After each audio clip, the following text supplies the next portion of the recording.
교수님께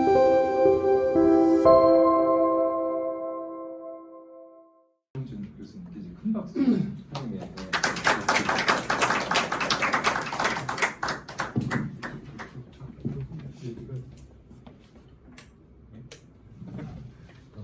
요거 앞에만 좀 끌 수 있을까요? 네. 안녕하십니까. 저 카이스트 무술미래전략대학원의 김형준입니다. 오늘 제가 여러분들과 이야기할 주제는요. 그러니까 기본적으로는 기후 변화 이야기인데요. 우리가 저희 이제 분야에서는 기후 변화의 원인 같은 것들이 이미 이제 합의가 되어 있는데 과학적인 증거들이 굉장히 많지만 아직까지도 간혹가다가 그 관계에 대해서 약간 의구심을 갖는 분들도 계시고, 그다음에 이 기후 변화에 관련돼서 우리가 어떠한 연구들을 할 수 있는지 이런 또 기술적 과학적 발전에 대해서 좀 소개를 해드리겠습니다. 이 그림 사진 굉장히 유명합니다. 그러니까 아폴로 17호가 1972년 12월 7일에 찍은 최초의 지구의 사진입니다. 사진을 정확하게 최초라고 하면은 찌그러진 흑백 사진이나 이거 이렇게 사람 같은 눈만 나오고 코만 나오고 이런 것들이 있긴 하지만요. 이런 식으로 그 전체 지구가 이렇게 아름답게 찍힌 건 처음인데요. 이 사진 이후에 지구는 물의 행성이라는 별명을 얻습니다. 보시다시피 이제 파란색 물이죠. 근데 이제 파란색뿐만 아니라 하얀색 물입니다. 구름도 물이고요. 얼음도 물이고 이 녹색들도 대부분은 이제 물로 이루어져 있죠. 자, 그런데 이제 우리가 얘기를 하는 인류세라든지 기후변화라는 인간의 흔적을 여기서 보긴 되게 힘듭니다. 하지만 좀 더 가까이 보게 되면은 논이라든지 도로라든지 이런 걸 금방 알 수가 있게 되죠. 자, 그런데 다시 우주로 나가서 또 특별한 위성이 있습니다. 그레이스라고 해가지고요. 두 개의 위성이 이제 쌍둥이 위성인데 서로 춤추는 것처럼 이제 가는 위성이 있습니다. 이게 왜 춤을 추게 되냐면은 여러분 이제 중력 아시잖아요. 여기 저희가 우리가 발 딛고 서 있을 수 있는 이유인데, 이 위성이 가다가 무거운 곳, 뭐가 무거운 게 있는데 지나가면 여기 쑥 깔려 들어가서 두 개의 위성 사이 거리가 멀어지고, 그 다음에 나가기 힘들어질 때 뒤에 따라오는 위성이 좀 더 빨리 들어가가지고 더 좁아지고 이렇게 나아가는 거를 중력으로 바꿔가지고 굉장히 천재적이죠. 그걸 바꿔서 지구를 봤더니 지금 한 15년 정도를 본 건데요. 2002년부터 2016년까지 빨간색, 파란색 점들이 흩어져 있습니다. 이 빨간색 멍 같은 경우에는 파란색은 물이 늘어난 곳이고요. 15년 동안 이런 빨간색은 물이 줄어든 곳입니다. 그리고 여기에 있는 것들 중에서 사실은 거의 대부분은 직접 혹은 간접적인 인간의 영향입니다. 예를 들어서 이제 이런 파란색은 홍수예요. 그렇기 때문에 얘는 인간 활동의 영향이라고 보기는 참 어렵겠죠. 근데 여기서 빨간색이 그린랜드고요. 여기서 이제 그 남극의 서쪽 남극 같은 경우에는 기후변화 때문에 얼음이 많이 녹아가지고 그쪽에 중력이 줄었습니다. 그리고 이 인도 북쪽 이런 곳은 사람이 물을 많이 뽑았어서 여기 그 미서부도 그렇고요. 이런 곳은 인간들이 농업을 위해서 펌핑을 많이 해가지고 중력이 줄었어요. 그게 우주에서 관측이 될 수가 있습니다. 이것도 이제 한 500km 정도 떨어져가지고 땅에서 이제 재는 건데요. 이런 식으로 인간의 흔적들이 이미 세상에는 많이 존재한다. 자, 그리고 이제 이거를 좀 다른 형태로 보게 되면은 밤의 지구를 보게 되면은 아까랑 좀 다르게 볼 수가 있죠. 이제 인류세 지구라고 하고 자연 지구인데 이런 식으로 불빛이 세상에 다 뒤덮여 있습니다. 그리고 이것이 우리가 말하는 이제 에너지를 사용하는, 에너지를 만들기 위해서 온실가스를 배출하는 이런 것들에 대한 증거가 될 수 있죠. 자, 그 기후변화를 짧게 요약을 해보면은 인간이 사회경제 발전을 추구를 했고 그것을 위해서 에너지를 만들어냈고 에너지를 만들 때 온실가스가 배출이 되고 그것 때문에 지구가 따뜻해졌다. 그리고 더워진 지구에서는 좀 더 많은 재해가 발생을 하고 이게 다시 우리에게 피해를 주는, 어떻게 보면은 우리가 스스로의 목을 조르고 있는 이런 형국인데요. 자, 그렇다면은 이 체인을, 이런 연결고리를 어딘가 끊으면은 문제가 해결될 수 있을 것 같아요. 자, 그렇게 되면은 에너지를 만들 때 온실가스를 내지 않는 것을 우리는 완화라고 합니다. 탄소 중립이라고도 하죠. 그러니까 석탄, 석유를 이용한 화력 발전으로부터 재생에너지로 전환이 좋은 예가 될 수 있을 것 같아요. 그리고 또 하나는 적응입니다. 일단 기후변화가 이미 이제 진행이 되어 있고 지금 이 상태에서 적극적으로 그 피해를 줄이려고 하는 노력, 뭐 댐을 짓는 거 이런 것도 이제 적응입니다. 그래서 이런 식으로 그 피해를 줄이는 이런 두 가지의 방법을 가지고 우리는 이제 기후 변화에 대응을 합니다. 이게 기후 변화 대응의 두 개의 날개라고 생각하시면 될 것 같아요. 자, 그렇다면 둘 다 하는 게 참 좋지 않겠습니까? 그러니까 온실가스를 줄여 나가고, 하지만 지구가 굉장히 크기 때문에 관성이 있어서 줄인다고 해서 바로 반응하지 않기 때문에 그 결국 10년 수십 년까지 그런 게 영향이 이제 갑니다. 이런 것들을 동시에 적응으로 이제 막아내는. 하지만 이게 항상 비용이라든지 우리가 갖고 있는 자원이라든지 이런 것들의 한계가 있죠. 그래서 이런 것들을 포괄적으로 잘 봐야 된다. 기후변화 대응은 어느 한쪽에 있어서는 안 되고 양쪽을 다 포괄적으로 봐야 한다. 이건 이제 제가 오늘 처음 전달드리고 싶은 메시지입니다. 그래서 보시게 되면은 그 1990년에 IPCC 기후변화 보고서라는 거는 좀 들어보셨죠? 그게 1990년에 1차 보고서가 나옵니다. 그리고 재작년에 6차 보고서가 나왔어요. 그래서 한 5년에서 7년 주기로 나가게 되고요. 그러니까 그 이제 7차 보고서가 이제 준비가 시작이 되어 있고, 저는 그 워킹 그룹이 3개로 나눠져 있어가지고요. 하나가 물리적 이해고, 또 기후 물리 같은 것들에 대한 하고, 두 번째가 적응에 대한 거고요. 세 번째가 이제 그 대응에 대한 것입니다. 저는 이제 7차 보고서에서 그 물리적 이해의 첫 번째 챕터 이제 제가 리더서를 맡고 있어요. 그게 이제 2029년 한 30년 이때쯤에 이제 또 그때 아마 first report가 나올 것 같습니다. 그런데 보시게 되면은 그 6차 보고서는 지금까지의 기후변화 보고서 안에서도 굉장히 특별한 의미를 갖는데, 그게 이 문장 때문이라고 생각을 합니다. 여기 워킹그룹 1이라고 써있네요. 인간 활동이 기후 시스템의 온난화를 비롯해 대기, 해양, 빈권 그리고 생물권에 걸쳐 빠르고 광범위한 변화를 일으켰다는 것은 명백하다는 얘기를 합니다. 그러니까 정말 이게 되게 중요한 말이거든요. 영어로는 원문은 이제 unequivocal이라고 써 있는데요. 그 명백하다는, 과학자가 명백하다는 얘기를 하기 위해서는 굉장히 많은 그 증거가 필요합니다. 그래서 실제로 이전 보고서는 온난화에 대해서는 의심의 여지가 없다. 왜냐하면 계속 관측을 해도 온도가 올라가고 있으니까.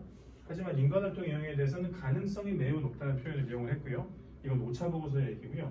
1차 보고서, 첫 번째 보고서로 가게 되면은 기후변화에 대한 인간활동의 영향이 없다기보다는 있는 편이 아니겠느냐 같은 굉장히 이제 조심스러운 표현을 써요. 근데 그게 조금씩 강화가 됩니다. 그게 강화가 될 수 있었던 이유는 학문의 발전에 따라서 이해가 깊어지고, 그 다음에 데이터라든지 이런 것들이 많아지면서 많은 증거들을 수집을 하게 되면서 여기까지 결국 올 수 있게 된 거예요.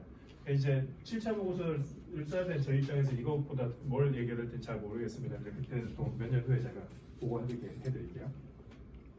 여기 보시게 되면은 약 2000년 동안 이렇게 지구의 기온이 하키스틱 그래프라고 하는데요. 하키스틱처럼 생겼잖아요. 이 최근에 한 200년 정도에 굉장히 강하게 상승을 했다. 그리고 이제 여기서 아까 명백하다라는 얘기를 서포트할 수 있는 어떤 증거를 하나 보여드릴 텐데요. 이 1850년부터 2020년까지 약 170년 동안의 기간을 보시게 되면은 이렇게 오다가 이게 강하게 상승을 하는 것. 이건 관측이기 때문에 그냥 받아들이시면 됩니다. 여러분들 그 주식창에서 이렇게 그래프가 올라와 있는 거, 그냥 그거는 우리가 기록한 것이니까요. 이런 것처럼 올라간 거. 근데 이게 왜 올라갔느냐에 대한 얘기인데요.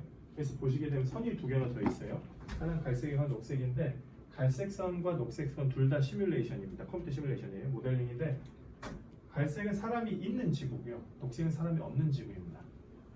시뮬레이션 할 때 사람이 있는 지구는 우리가 관측했던 것과 비슷하게 가는데, 거기서 사람의 영향을 뺐더니 이런 기온의 상승이 재현되지 않더라. 이런 것들을 알 수가 있죠. 굉장히 알기 쉽잖아요. 이런 증거들이, 그러니까 이것뿐만이 아니라 사실 굉장히 많은 독립적인 증거들을 가지고 이제 명백하다라는 얘기를 할 수 있게 되었습니다. 이런 그래프 보시면 되게 이제 마음이 좀 편하시죠. 직선 딱 하나 있고, 예를 들어서 y가 1.5일 때 x가 얼마인가 하면 3,000쯤 되겠지. 아니면 x가 3,000일 때 y는 얼마인가 하면 1.5쯤 되겠지. 이렇게 쉽게 얘기를 할 수가 있잖아요.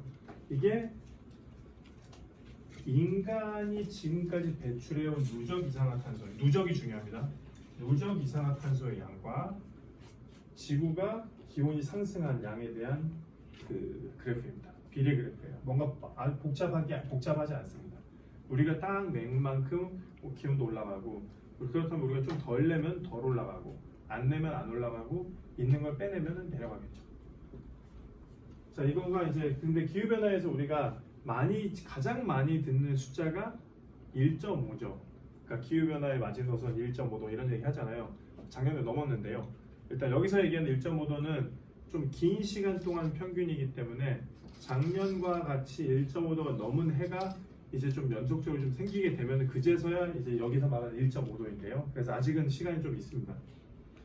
그리고 2도가 있고요. 파리 협약에서 1.5도를 얘기했는데 거기서 얘기한 건 사실 1.5도는 좀 더 노력하자는 노력 목표였고 거기서 원래 목표는 2도입니다.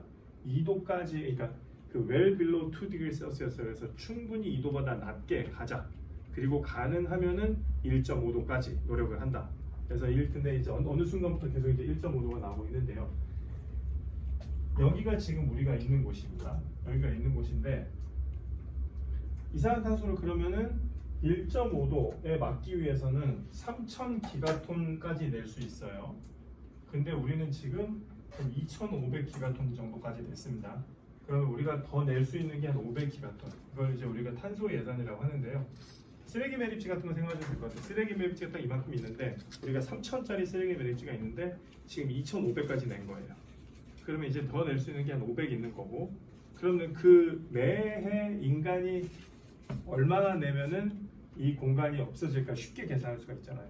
우리가 1기가톤씩 내면은 500년 동안 쓸 수 있는 거고 100기가톤씩 내면은 5년밖에 못 쓰는 거고 그런데 인류가 내는 이산화탄소의 양은 보통 한 50기가톤 정도입니다.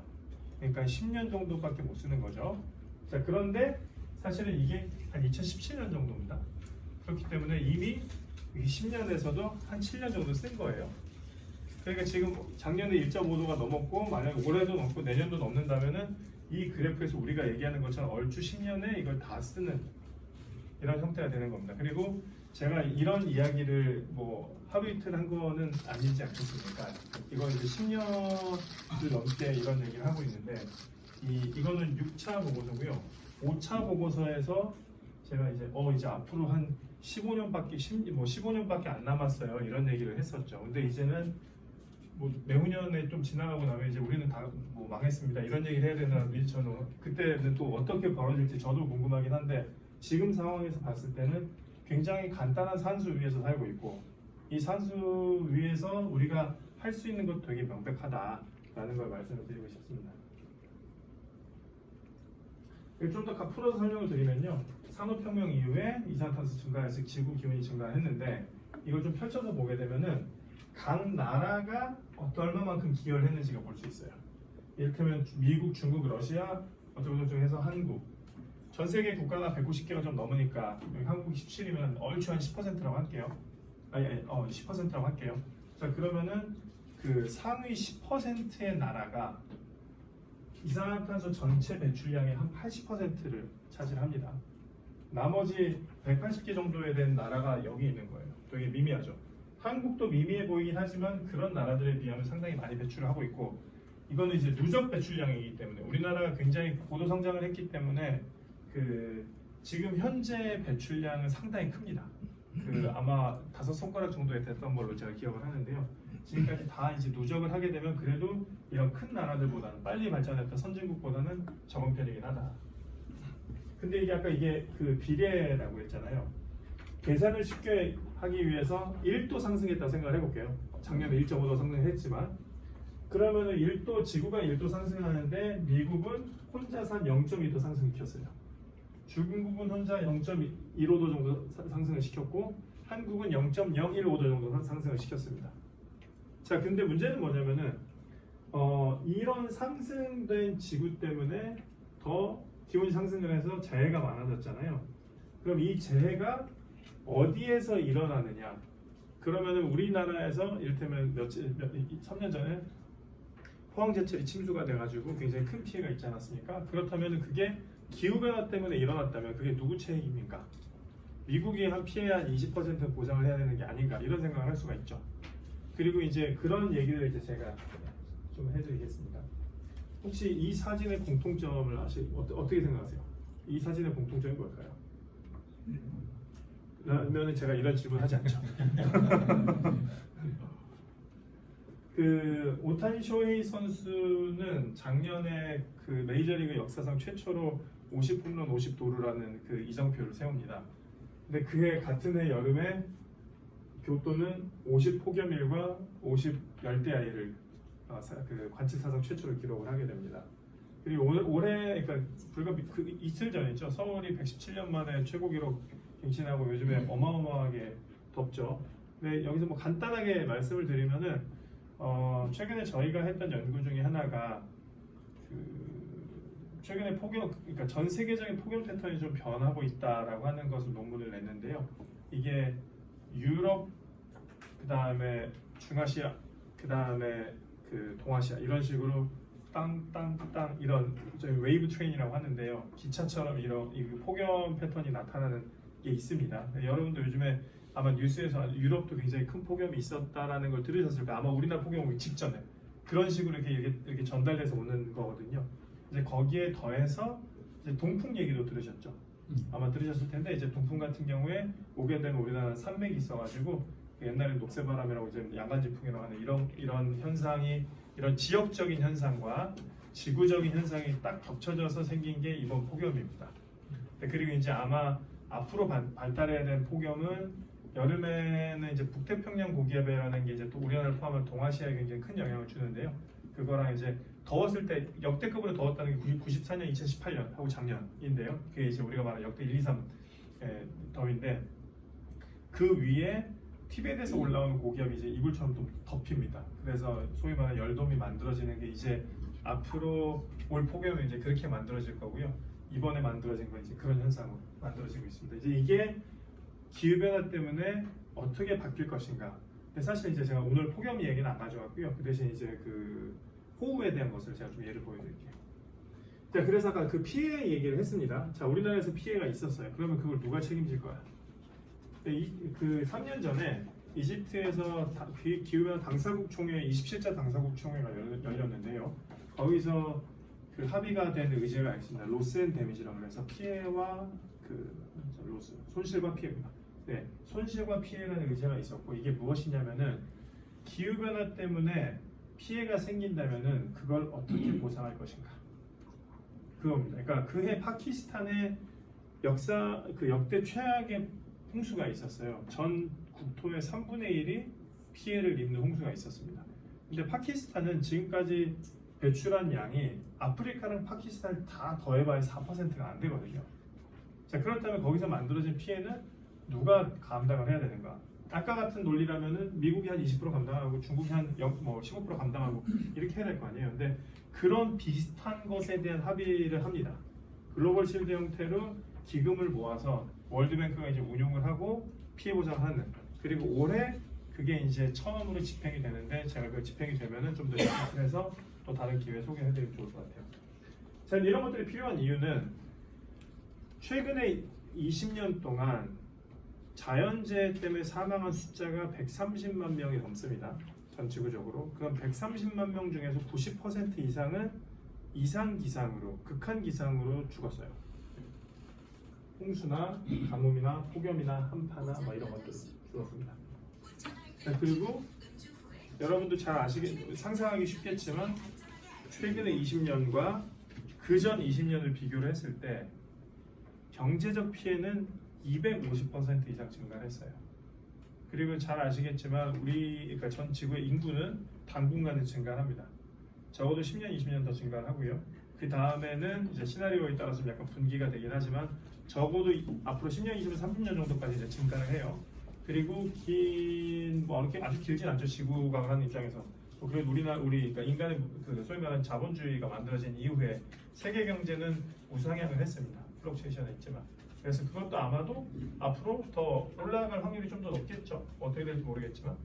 자, 그렇다면 재해가 더 많아지는데 인구도 더 많아지고 부도 더 축적이 된다면 피해는 당연히 더 늘겠죠. 앞으로 20년 동안. 그런 것들이 이제는 이런 걸 현실적인 접근을 하게 하는 그 근거가 됩니다.